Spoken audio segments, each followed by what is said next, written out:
স্বাগত দীপ্ত সংবাদে। আপনাদের সাথে আছি আমি আনোয়ারুল আলম। শুরুতেই জানাবো সংবাদ শিরোনাম। মানবতা বিরোধী মামলায় সালমান আনিসুলের বিচার শুরুর আদেশ, 5টি অভিযোগ এনেছে প্রসিকিউশন। নিজেকে ভেনেজুয়েলার ভারপ্রাপ্ত প্রেসিডেন্ট দাবি ট্রাম্পের, দেশটির পক্ষ থেকে এখনও মন্তব্য আসেনি।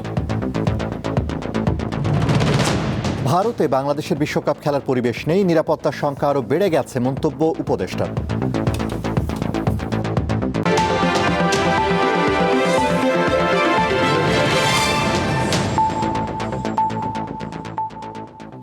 এবারে বিস্তারিত। জুলাই গণঅভ্যুত্থানে সংঘটিত মানবতা বিরোধী অপরাধে দায়ের করা মামলায় সালমান এফ রহমান ও আনিসুল হকের বিচার শুরুর আদেশ দিয়েছে আন্তর্জাতিক অপরাধ ট্রাইব্যুনাল 1। এই দুজন রাজধানীতে 30 জনকে হত্যায় অভিযুক্ত। তাদের বিরুদ্ধে হত্যাকাণ্ডে উস্কানি সহ 5টি অভিযোগ এনেছে প্রসিকিউশন। সোমবার সকালে ক্ষমতাচ্যুত প্রধানমন্ত্রী শেখ হাসিনার উপদেষ্টা সালমান এফ রহমান ও সাবেক আইনমন্ত্রী আনিসুল হককে প্রিজন ভ্যানে কারাগার থেকে আন্তর্জাতিক অপরাধ ট্রাইব্যুনালে হাজির করা হয়। দুজনেই 24-এর গণ অভ্যুত্থানে ছাত্র জনতা হত্যার অভিযোগে দায়ের করা মামলার আসামি। ট্রাইব্যুনালের প্রসিকিউশন তাদের বিরুদ্ধে 5টি অভিযোগ উত্থাপন করে। এর মধ্যে রয়েছে কারফিউ জারির মাধ্যমে মারণাস্ত্র ব্যবহারে উস্কানি, প্ররোচনা ও ষড়যন্ত্র। তারা আন্দোলন দমনে নীতিগত সিদ্ধান্ত নিতেন বলে দাবি করে প্রসিকিউশন। অনারেবল ট্রাইব্যুনাল তাদের ডিসচার্জ অ্যাপ্লিকেশন নাকচ করেছেন এবং চার্জ গঠন করেছেন। ওনারা কারফিউ জারি করে আন্দোলনকারীদেরকে শেষ করে দেওয়ার জন্য পরিকল্পনা করেছেন, ষড়যন্ত্র করেছেন, সহায়তা করেছেন। তারা আইনের ব্যত্যয় ঘটিয়ে এই ধরনের অপরাধ এবং অপকর্ম সংগঠন করেছে। আওয়ামী লীগ সরকারের এই দুই প্রভাবশালী কর্তা ব্যক্তির আইনজীবীরা খালাসের আবেদন করলেও আদালত তা আমলে নেয়নি। চার্জ শোনার পরে আসামিদেরকে জিজ্ঞাসা করা হয়েছিল যে ওনারা কি গিল্টি প্লিড করেন কি না। তো ওনারা বলেছেন যে ওনারা গিল্টি প্লিড করেন না এবং ওনারা ন্যায় বিচার প্রত্যাশা করেন লাঠি ট্রাইব্যুনালের কাছ থেকে। যে এলিগেশনগুলো আনা হয়েছে এখানে ওনাদের বিরুদ্ধে কোনো ইনক্রিমিনেটিং কোনো এভিডেন্স নেই। এই সমস্ত গ্রাউন্ডে আমরা ডিসচার্জ চেয়েছিলাম। 10 ফেব্রুয়ারি প্রসিকিউশনের সূচনা বক্তব্য ও সাক্ষ্য গ্রহণের মাধ্যমে সালমান এফ রহমান ও আনিসুল হকের আনুষ্ঠানিক বিচার শুরু হবে। মাহিদুর রহমান, দীপ্ত সংবাদ, ঢাকা। আনসার ও ভিডিপি সদস্যরা কোনো রাজনৈতিক দলের বাহিনী নয়, এরা রাষ্ট্রের জনগণের ট্যাক্সের টাকায় বেতনভুক্ত সরকারি কর্মচারী, এমন মন্তব্য করেছেন স্বরাষ্ট্র উপদেষ্টা জাহাঙ্গীর আলম চৌধুরী। সকালে গাজীপুরের শফিপুরে আনসার ও ভিডিপি একাডেমিতে 41তম বিসিএস কর্মকর্তা, উপজেলা আনসার ভিডিপি প্রশিক্ষক প্রশিক্ষিকা এবং আনসার ব্যাটালিয়ন 26 ও 27তম ব্যাচের সমাপনী কুচকাওয়াজ অনুষ্ঠানে তিনি এসব কথা বলেন। উপদেষ্টা আরও জানান, ত্রয়োদশ জাতীয় নির্বাচন অবাধ, সুষ্ঠু, শান্তিপূর্ণ এবং উৎসবমুখর পরিবেশে আয়োজনের লক্ষ্যে আনসার ও গ্রাম প্রতিরক্ষা বাহিনী গত বছরের আগস্ট মাস থেকে সমন্বিত প্রস্তুতি গ্রহণ করছে। এরই মধ্যে প্রায় 56,000 আনসার, 2,55,000 ভিডিপি ও টিডিপি সদস্য এবং 3,000-এরও বেশি আনসার ব্যাটালিয়ন সদস্যকে মৌলিক প্রশিক্ষণ দেওয়া হয়েছে।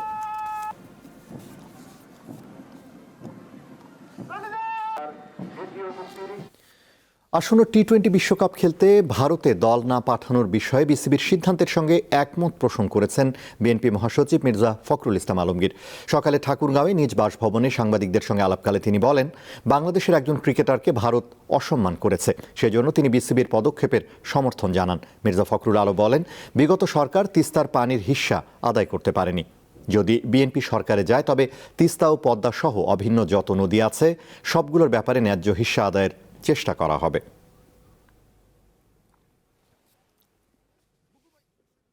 এই ক্রিকেটের ব্যাপারে আন্তর্জাতিক রাজনৈতিক প্রশ্ন জড়িত আছে, আমাদের দেশের সম্মান জড়িত আছে। নিঃসন্দেহে আমাদের একজন ক্রিকেটারকে অপমান করা হয়েছে, আমরা মনে করি এটা আমাদের দেশকে অপমান করা। সরকারের একটা ব্যর্থতাই বলবো যে তারা অস্ত্র উদ্ধার করতে পারেনি এবং এখন পর্যন্ত আইনশৃঙ্খলা পরিস্থিতি সেই রকম একটা উন্নত হয়েছে বলে আমার কাছে মনে হয়। তবে আমি আশাবাদী, আমি মনে করি যে নির্বাচন চলাকালীন সবাই সেটা ইমপ্রুভ করবে আরো। শ্রমজীবী মানুষ রাজনৈতিক দলের কাছে গুরুত্বপূর্ণ জানিয়ে বিএনপির স্থায়ী কমিটির সদস্য নজরুল ইসলাম খান বলেছেন, নির্বাচনের মাধ্যমে যারা ক্ষমতায় যাবে তাদের উপর শ্রমিক ইশতেহার বাস্তবায়নের দায়িত্ব পড়বে। সোমবার রাজধানীর চীন মৈত্রী সম্মেলন কেন্দ্রে শ্রমিক সংগঠনের আলোচনা সভায় কথা বলেন তিনি। দেশের শ্রমিক আন্দোলন এবং শ্রমিকদের স্বার্থে যারা দীর্ঘদিন কাজ করেছেন তাদের সহায়তায় শ্রমিক ইশতেহার ঘোষিত হয়েছে বলে জানান তিনি। এ সময় বিএনপির স্থায়ী কমিটির সদস্য মঈন খান বলেন, শ্রমিকদের অধিকার ও স্বার্থ সংরক্ষণে সম্পদ সৃষ্টি এবং সঠিক পরিকল্পনা প্রয়োজন। বলেন, আদর্শ ভিত্তিক শ্রমনীতি ও জবাবদিহিতা না থাকলে শ্রমিকের অধিকার আদায় সম্ভব না। পলিসি মেকারদের মধ্যে শ্রমিক প্রতিনিধি না থাকলে পরিবর্তন আনা সম্ভব না। উল্লেখ করে বিএনপির এই শীর্ষ নেতা বলেন, রাষ্ট্রের সম্পদ সৃষ্টিতে উদ্যোগের পাশাপাশি সঠিক পরিকল্পনা গ্রহণ করা জরুরি।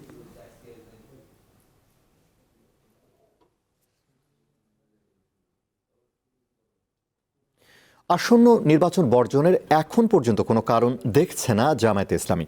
তবে লেভেল প্লেইং ফিল্ড নিয়ে পর্যালোচনা করা হচ্ছে বলে জানিয়েছেন দলটির আমির শফিকুর রহমান। ইউরোপীয় ইউনিয়নের একটি প্রতিনিধি দলের সঙ্গে দুপুরে বৈঠক শেষে সাংবাদিকদের তিনি একথা বলেন। 2-1 দিনের মধ্যেই 11 দলীয় জোটের আসন ঘোষণা করা হবে বলেও জানান জামায়াতের আমির। ত্রয়োদশ জাতীয় সংসদ নির্বাচনকে সামনে রেখে সোমবার সকালে রাজধানীর বসুন্ধরায় জামায়াতে ইসলামের আমিরের রাজনৈতিক কার্যালয়ে আসেন ইউরোপীয় ইউনিয়নের নির্বাচন পর্যবেক্ষণ মিশনের একটি প্রতিনিধি দল। এতে নেতৃত্ব দেন প্রধান পর্যবেক্ষক ও ইউরোপীয় পার্লামেন্টের সদস্য ইভার্স আইজাপস। ঘণ্টাব্যাপী বৈঠক শেষে গণমাধ্যমের সঙ্গে কথা বলেন জামায়াতের আমির। জানান, ক্ষমতায় গেলে বিশ্বের শান্তিকামী দেশগুলোর সঙ্গে বন্ধুত্বপূর্ণ সম্পর্ক রাখবে তার দল। প্রতিবেশী দেশ যদি বন্ধুসুলভ আচরণ করে তবে তাদের সঙ্গেও সুসম্পর্ক থাকবে। আমরা কোনো নির্দিষ্ট রাষ্ট্রের দিকে ঝুঁকতে চাই না,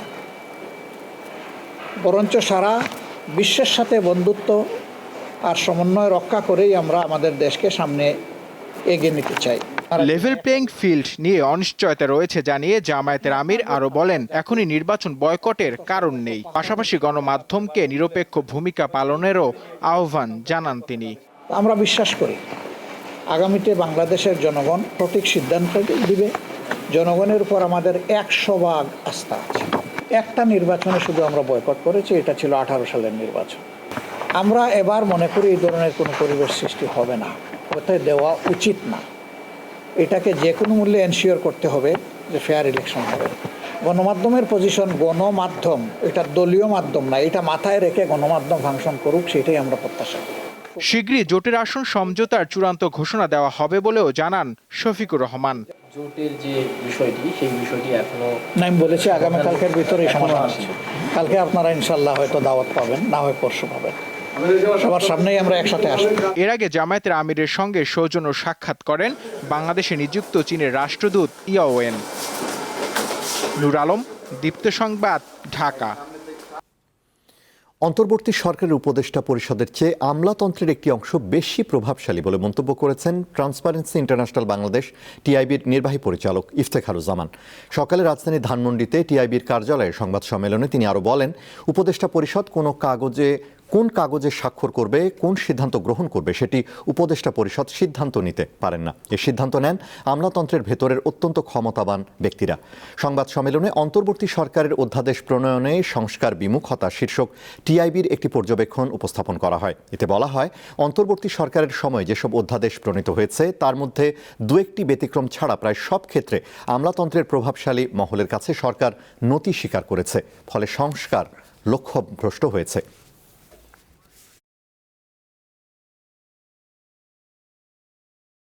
ফরিদপুরের বোয়ালমারীতে ট্রেনের ধাক্কায় পিকআপের 3 শ্রমিক নিহত এবং 10 শ্রমিক আহত হয়েছে। বিকেলে কালুখালী ভাটিয়াপাড়া ট্রেন লাইনের বোয়ালমারীর অরক্ষিত রেল ক্রসিংয়ে এ ঘটনা ঘটে। গুরুতর আহত 5 জনকে ফরিদপুর মেডিকেল কলেজ হাসপাতালে পাঠানো হয়েছে। বাকি 5 জনকে উপজেলা স্বাস্থ্য কমপ্লেক্সে ভর্তি করা হয়েছে। রেলওয়ে পুলিশ জানায়, বোয়ালমারী উপজেলার সাতইর ইউনিয়নের ডোবরা জনতা জুট মিল থেকে কাজ শেষে 15 জন শ্রমিক নিয়ে একটি পিকআপ বোয়ালমারী পৌর সদরের দিকে যাচ্ছিল। রেললাইন পার হওয়ার সময় কালুখালী থেকে ভাটিয়াপাড়াগামী যাত্রীবাহী লোকাল ট্রেন পিকআপটিকে ধাক্কা দেয়। আন্তর্জাতিক চলমান উত্তেজনার মধ্যেই নিজেকে ভেনেজুয়েলার ভারপ্রাপ্ত প্রেসিডেন্ট বলে দাবি করেছেন যুক্তরাষ্ট্রের প্রেসিডেন্ট ডোনাল্ড ট্রাম্প। নিজের সামাজিক যোগাযোগ মাধ্যম ট্রুথ সোশ্যালে এই দাবি করেছেন তিনি। রোববার নিজের সামাজিক যোগাযোগ মাধ্যম ট্রুথ সোশ্যালে নিজের একটি ছবি পোস্ট করেন ট্রাম্প। সেই ছবির নিচে বলা হয়েছে 2026 সালের জানুয়ারি মাসে ভেনেজুয়েলার ভারপ্রাপ্ত প্রেসিডেন্টের পদে আসীন হয়েছেন তিনি। পোস্টটির সাথে একটি ছবি হিসেবে উইকিপিডিয়ার মার্কিন প্রেসিডেন্ট ডোনাল্ড ট্রাম্পের প্রোফাইল সাদৃশ্য একটি ছবিও সংযুক্ত করে দেওয়া হয়েছে। তবে এখন পর্যন্ত এ নিয়ে ভেনেজুয়েলার কর্তৃপক্ষ কোনো মন্তব্য করেনি। গত ৩ জানুয়ারি ভেনেজুয়েলার অভিযান চালিয়ে দেশটির প্রেসিডেন্ট মাদুরো ও তার স্ত্রীকে অপহরণের পর ভেনেজুয়েলার সুপ্রিম কোর্ট দেশটির ভাইস প্রেসিডেন্ট দেলসি রদ্রিগেজকে ভারপ্রাপ্ত প্রেসিডেন্ট হিসেবে ঘোষণা করে। তখনই যুক্তরাষ্ট্রের সঙ্গে সহযোগিতামূলক সম্পর্ক গড়ে তোলার ঘোষণা দিয়েছিলেন দেলসি। তার মধ্যেই নিজেকে ভেনেজুয়েলার ভারপ্রাপ্ত প্রেসিডেন্ট হিসেবে ঘোষণা করলেন ট্রাম্প। বিদেশি হস্তক্ষেপের কারণে ইরানের বিক্ষোভ সন্ত্রাসী যুদ্ধে রূপ নিয়েছে বলে মন্তব্য করেছেন দেশটির পররাষ্ট্রমন্ত্রী সৈয়দ আব্বাস আরগাচি। তবে বর্তমানে দেশের সার্বিক পরিস্থিতি সম্পূর্ণ সরকারি নিয়ন্ত্রণে আছে বলেও দাবি করেছেন তিনি। এছাড়া যুক্তরাষ্ট্রের সঙ্গে সংলাপ কিংবা যুদ্ধ যে কোনো কিছুর জন্য তার দেশ প্রস্তুত বলেও জানিয়েছেন তিনি। সোমবার রাজধানী তেহরানে বিদেশি রাষ্ট্রদূতদের সঙ্গে মত বিনিময়কালে এসব কথা বলেন তিনি। এদিকে ইরানে চলমান সরকার বিরোধী বিক্ষোভে নিহত ব্যক্তির সংখ্যা বেড়ে 538 জনে দাঁড়িয়েছে বলে জানিয়েছে যুক্তরাষ্ট্র ভিত্তিক মানবাধিকার সংগঠন HRANA। নিহত ব্যক্তিদের বেশিরভাগই বিক্ষোভকারী বলে জানিয়েছে সংস্থাটি বলছে নিহতদের মধ্যে 490 জন বিক্ষোভকারী এবং 48 জন নিরাপত্তা বাহিনীর সদস্য রয়েছেন। তবে নিহতের সংখ্যা সম্পর্কে ইরান সরকার কোনো তথ্য প্রকাশ করেনি। গত বৃহস্পতিবার থেকে ইরানে ইন্টারনেট বন্ধ থাকায় দেশটির আসল পরিস্থিতি সম্পর্কে জানা কঠিন হয়ে পড়েছে। এমন পরিস্থিতিতে ইরানের সংকটে পড়া অর্থনীতি সংস্কারের অঙ্গীকার করেছেন দেশটির প্রেসিডেন্ট মাসুদ পেজেশকিয়ান। পাশাপাশি ইরানের সরকার জনগণের কথা শুনতে প্রস্তুত বলেও জানিয়েছেন তিনি। খেলার খবর। ভারতে বাংলাদেশ দলের আসন্ন টি-20 বিশ্বকাপ খেলার মতো পরিবেশ নেই। তাই ভারতের যে কোনো শহরে ভেন্যু করা হলে বাংলাদেশ যাবে না বলে জানিয়েছেন যুব ও ক্রীড়া উপদেষ্টা আসিফ নজরুল। সোমবার বিকেলে বাফুফে ভবন পরিদর্শনে গিয়ে তিনি আরও জানান, দেশের জাতীয় নির্বাচন ঘিরে ভারতে ক্রিকেটারদের নিরাপত্তার সংখ্যা আরও বেড়ে গেছে।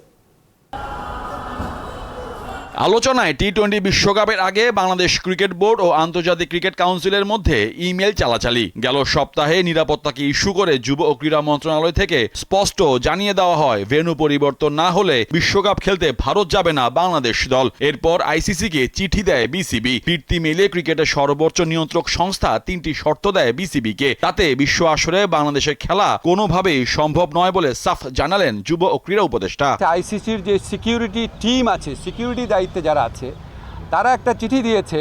সেই চিঠিতে বলা হয়েছে 3টা জিনিস হলে বাংলাদেশ টিমের নিরাপত্তা আশঙ্কা বাড়বে। একটা হচ্ছে বাংলাদেশ টিমে যদি মুস্তাফিজ অন্তর্ভুক্ত হয়। 2 হচ্ছে বাংলাদেশ যে দলের যে সমর্থকরা আছে ওনারা যদি বাংলাদেশের জাতীয় যে জার্সি আছে, আমাদের ন্যাশনাল জার্সি আছে, এটা পরে যদি ঘোরাফেরা করে। আর 3rd হচ্ছে ইলেকশন যত এগিয়ে আসবে তত নাকি বাংলাদেশ দলের নিরাপত্তা আশঙ্কা বৃদ্ধি পাবে।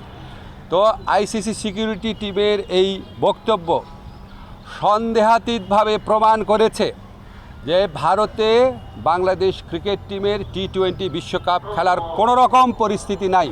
গেল 18 ডিসেম্বর যুব ও ক্রীড়া উপদেষ্টা হিসেবে দায়িত্ব নেওয়ার পর সোমবারই বাফুফে ভবনে যান আসিফ নজরুল। ঝটিকা পরিদর্শনে ফেডারেশনের সভাপতি সহ সহসভাপতি ও অন্যান্য নির্বাহী কমিটির সদস্যদের সাথে বৈঠক করেন তিনি। পরে গণমাধ্যমকে তিনি জানান, দেশের 3টি গুরুত্বপূর্ণ ভেন্যুর মধ্যে শুধু ঢাকা স্টেডিয়ামকেই ফুটবলের জন্য বরাদ্দ দেওয়া হয়েছে। ঢাকা স্টেডিয়াম যেটা আছে এটা সম্পূর্ণভাবে ফুটবলকে দিয়ে দেওয়া, আর অন্যান্য যারা স্পোর্টস আছে ক্রিকেট ছাড়া তাদের আয়োজনের প্রয়োজন হলে সেখানে আয়োজন করবে। যদি তারা অন্য কোথাও, ফর এক্সাম্পল পূর্বাঞ্চল স্টেডিয়াম বা অন্য কোথাও যদি তারা জায়গা পেয়ে সরে যায় তখন এটা সম্পূর্ণভাবে ফুটবলের হয়ে যাবে। এছাড়া সিলেট এবং চিটাগাং এটা আপনার ডেডিকেটেড ওয়েতে ফুটবলকে দিয়ে দেওয়ার সিদ্ধান্ত নিয়েছে আমরা।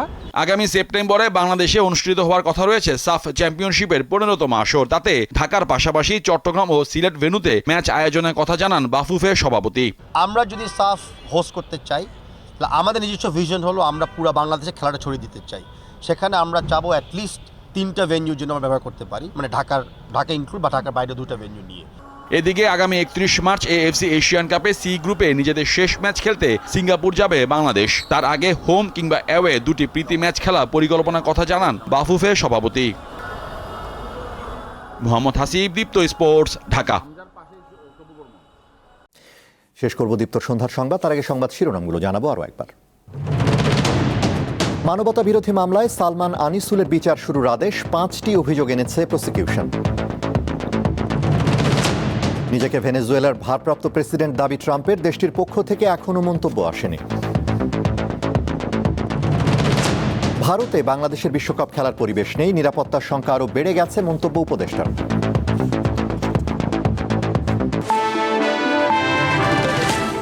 এই ছিল এখনকার মতো। আমাদের পরবর্তী দীপ্ত সংবাদ রাত 11টায় দেখার আমন্ত্রণ। এছাড়া আরও তথ্য বিনোদনের খবর পেতে যুক্ত থাকুন দীপ্তর ডিজিটাল প্ল্যাটফর্মগুলোতে। ধন্যবাদ।